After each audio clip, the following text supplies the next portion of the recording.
सुबह को माधव ने कोठरी में जाकर देखा तो उसकी बीवी ठंडी हो गई थी।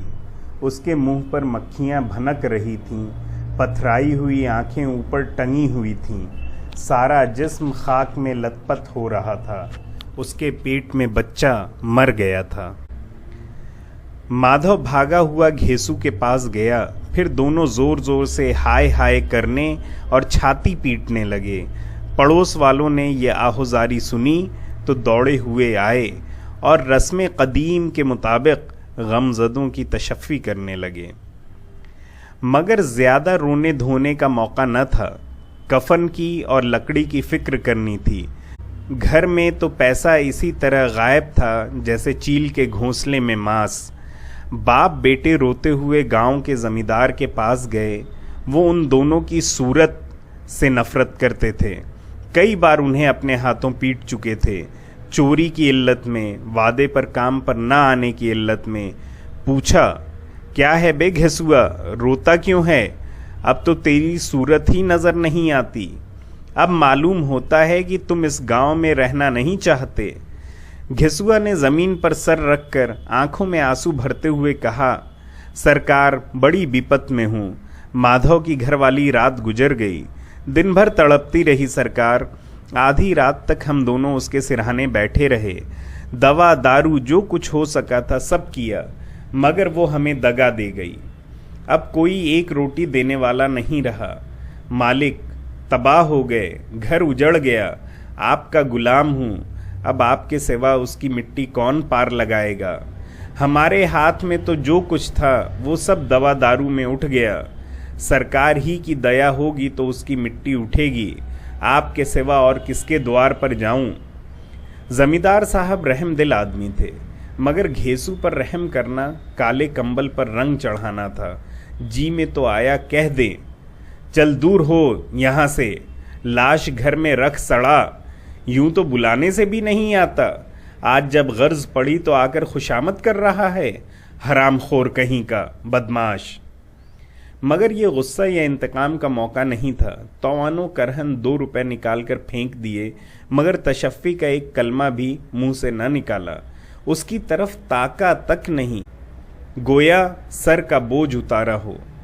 जब जमींदार साहब ने 2 रुपया दिए तो गांव के बनिए महाजनों को इनकार की जुर्रत क्यों कर होती। घेसू जमींदार के नाम से ढिंढोरा पीटता जाता था। किसी ने 2 आने दिए, किसी ने 4 आने। 1 घंटे में घेसू के पास 5 रुपए की माकूल रकम जमा हो गई।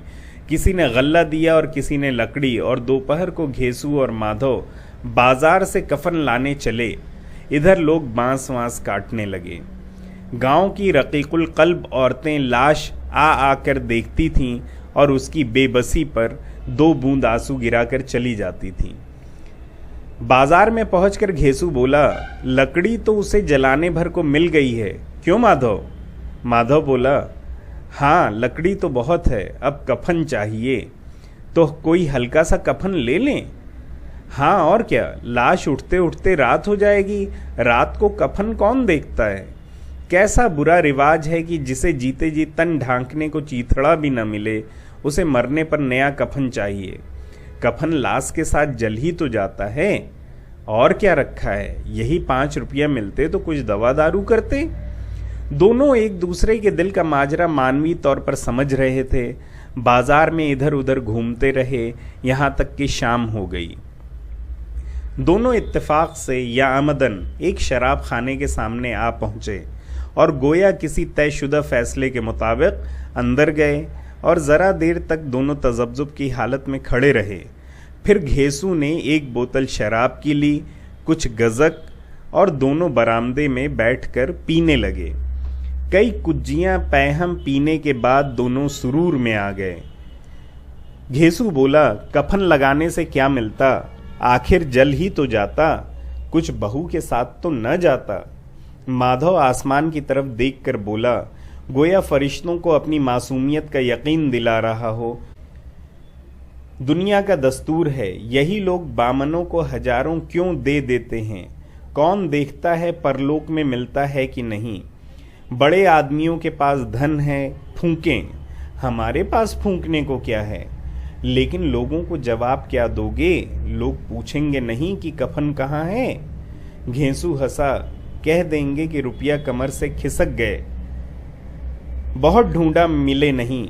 माधव भी हंसा। इस गैर मुतवक्का खुश नसीबी पर कुदरत को इस तरह शिकस्त देने पर बोला, बड़ी अच्छी थी बेचारी, मरी भी तो खूब खिला पिला कर। आधी बोतल से ज्यादा खत्म हो गई।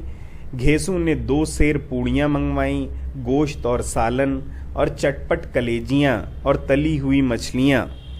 शराब खाने के सामने ही दुकान थी। माधव लपक कर 2 पत्तलों में सारी चीजें ले आया। पूरे 1.5 रुपए खर्च हो गए, सिर्फ थोड़े से पैसे बच रहे थे। दोनों इस वक्त इस शान से बैठे हुए पूड़ियाँ खा रहे थे जैसे जंगल में कोई शेर अपना शिकार उड़ा रहा हो। न जवाबदेही का खौफ था, न बदनामी की फिक्र। ज़ौफ़ के उन मराहिल को उन्होंने बहुत पहले तय कर लिया था। घेसू फलसफियाना अंदाज से बोला, हमारी आत्मा प्रसन्न हो रही है तो क्या उसे पुण्य न होगा? माधव ने फ़र्क़े अक़ीदत झुकाकर तस्दीक की, जरूर से जरूर होगा। भगवान तुम अंतर्जामी अलीम हो, उसे बैकुंठ ले जाना। हम दोनों हृदय से उसे दुआ दे रहे हैं। आज जो भोजन मिला वो कभी उम्र भर न मिला था। एक लम्हे के बाद माधव के दिल में एक तशवीश पैदा हुई। क्यों दादा, हम लोग भी तो एक न एक दिन वहाँ जाएंगे ही।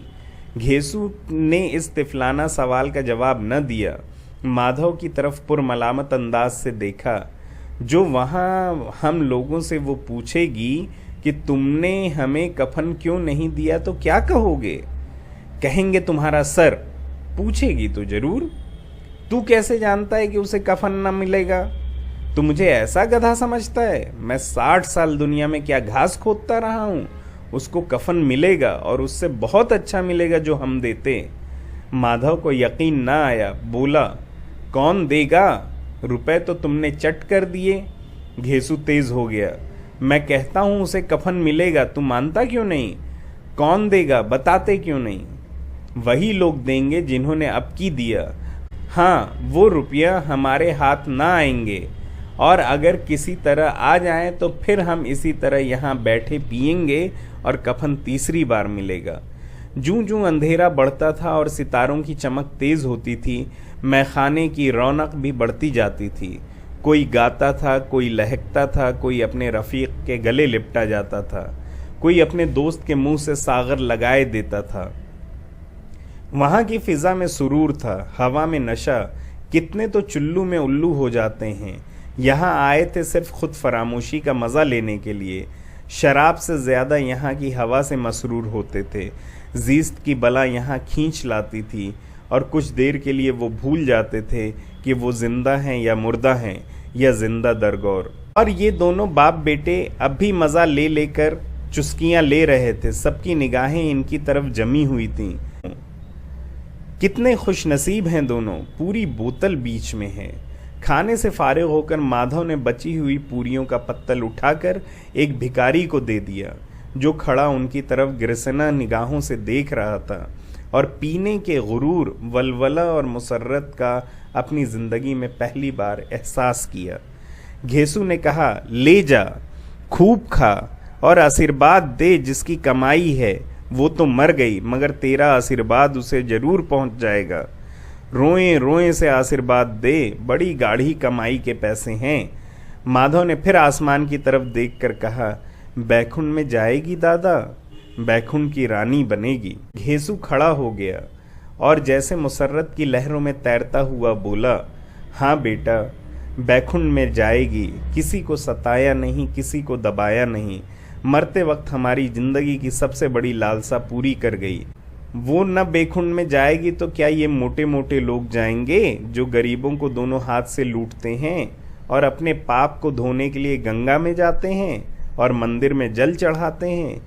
ये खुश एतकादी का रंग बदला। तलव्वुन नशे की खासियत है। यास और गम का दौरा हुआ। माधव बोला, मगर दादा, बेचारी ने जिंदगी में बड़ा दुख भोगा, मरी भी तो कितना दुख झेल कर।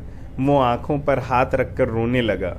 घेसू ने समझाया, क्यों रोता है बेटा, खुश हो कि वो माया जाल से मुक्त हो गई, जंजाल से छूट गई।